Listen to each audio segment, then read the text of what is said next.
प्यारे दोस्तों, हरिओम तत्सत।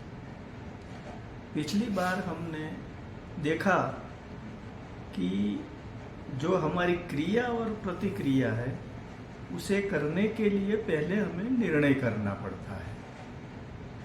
वो निर्णय की जो प्रोसेस है उसमें मन की अहम भूमिका है। तो मन के बारे में थोड़ा विस्तार से जानने की कोशिश इस वीडियो में हम करेंगे और ध्यान के साथ दूसरा क्या जरूरी है वो भी हम थोड़ा विस्तार से समझेंगे।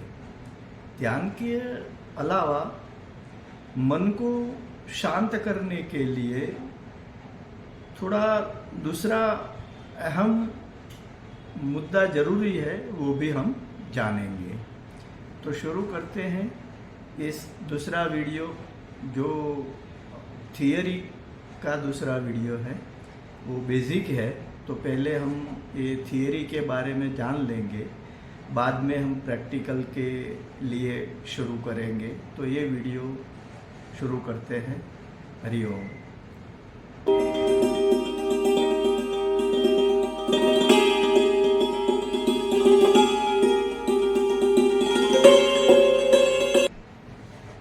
आज हम पहले एक उदाहरण के रूप में एक कथा सुनेंगे। एक गुरु प्रख्यात संत थे, उसके पास एक शिष्य आया और उसने कहा, आप तो बड़े ज्ञानी संत है, ख्याति प्राप्त है, तो मुझे 2 दिन में भगवान के दर्शन करा दे तो आप सच्चे संत है, ऐसा मैं मानूं। गुरु ने कहा, हो जाएगा। तुम पहले 2 दिन तक एक मंत्र जाप करना है पहले तुम्हें, वो 2 दिन में तुम्हें भगवान दिख जाएंगे। उस गुफा में जाके बैठ जाओ, मैं मंत्र देता हूं तुम्हें, हर वक्त तुम्हें माला करनी है उस मंत्र की। लेकिन याद रहे, कभी भी बीच में बंदर की याद नहीं आनी चाहिए मंत्र करते वक्त। अगर बंदर की याद आ गई तो माला तुमसे फिर से 1 से शुरू करनी है, इतना ही याद रखना है। ठीक है, जाके बैठ जाओ। वो शिष्य जाके गुफा में बैठ गया और उसने माला फेरनी शुरू कर दी। लेकिन 1 दिन के बाद ही वो गुफा से बाहर आ गया और गुरुजी के पाँव में गिर गया। बोले, गुरुजी आपने ये क्या पकड़ा दिया मुझे, ये बंदर कभी मुझे याद आता ही नहीं था। आज पता नहीं आपने बोला तो मुझे बंदर की याद बार बार आती है, मैं एक भी माला पूरी नहीं कर पाया हूं अभी तक। तो ये बात समझनी चाहिए कि अगर आपको मन को कुछ मनाई करते हैं तो वो फिर से वही की बात दोहराने लगता है, क्योंकि मतलब कि जो मनाई करोगे वो पहले करेगा। ब्रह्म बिंदु उपनिषद में मन के बारे में एक श्लोक है, वो पहले हम देख लेते हैं। मन एवं मनुष्याणाम कारण बंधन मोक्षयोः। मतलब मन ही मनुष्य के बंधन का कारण है और मोक्ष का कारण भी वही है। इस तरह मन में जो ग्रंथियां बंधी हुई है, धारणाओं की ग्रंथियां, उसे दूर करने से ही हम बंधन से मुक्त हो सकते हैं। तो उसके लिए क्या करना है?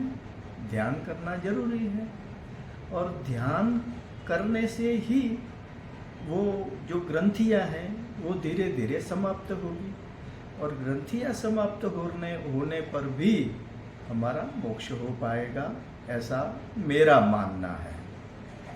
तो आगे ध्यान करने से करना क्या है ध्यान में?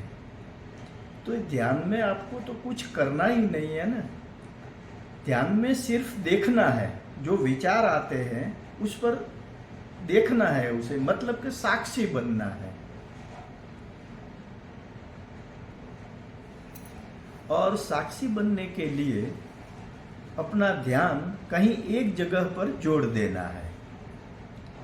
आप बंद आंखों से अपने आज्ञा चक्र पर ध्यान लगाएं या हृदय के दबकार पर ध्यान दें या फिर नाभि का जो दबकार है अगर आपको सुनाई दे तो उस पर ध्यान लगा सकते हैं।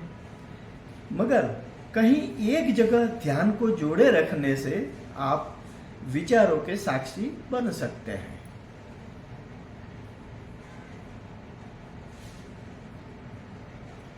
इस तरह हर रोज ध्यान करने से मन धीरे धीरे खाली होगा, धीरे धीरे विचार कम होते जाएंगे। ये प्रक्रिया हफ्ते या महीने भर की नहीं है, हर रोज नियमित रूप से ध्यान करना है और इसे अपना जैसे जीवन मंत्र बना लेना है। रोज आधा घंटा कोई बड़ी बात नहीं है। एक बार अब जुट जाएंगे तो कभी वापस नहीं लौटेंगे, ऐसा मेरा मानना है। ध्यान के साथ साथ स्वमूल्यांकन भी जरूरी है और स्वमूल्यांकन के लिए वेदों में एक श्लोक है, पहले उसे हम देख लेते हैं। सत्यम वद धर्मं चर स्वाध्यायं न प्रमदितव्यम। मतलब सत्य बोलो, धर्म का आचरण कीजिए और स्व का अध्याय करने में कभी प्रमाद मत कीजिए। अर्थात स्वमूल्यांकन करने में कभी प्रमाद या आलस नहीं करना है। इसलिए सप्ताह में एक बार स्वमूल्यांकन के लिए समय निकालना जरूरी है। स्वमूल्यांकन अपने कार्य के बारे में करना है। सप्ताह दरमियान जो आपने कार्य किए हैं उसमें आपने किसकी सुनी है, बुद्धि और हृदय की सुनी है या मन और अहंकार की सुनी है। उससे क्या होगा कि हमारी कमियां हमें नजर आएगी और ये कमियां के बारे में जान लेना ही जरूरी है।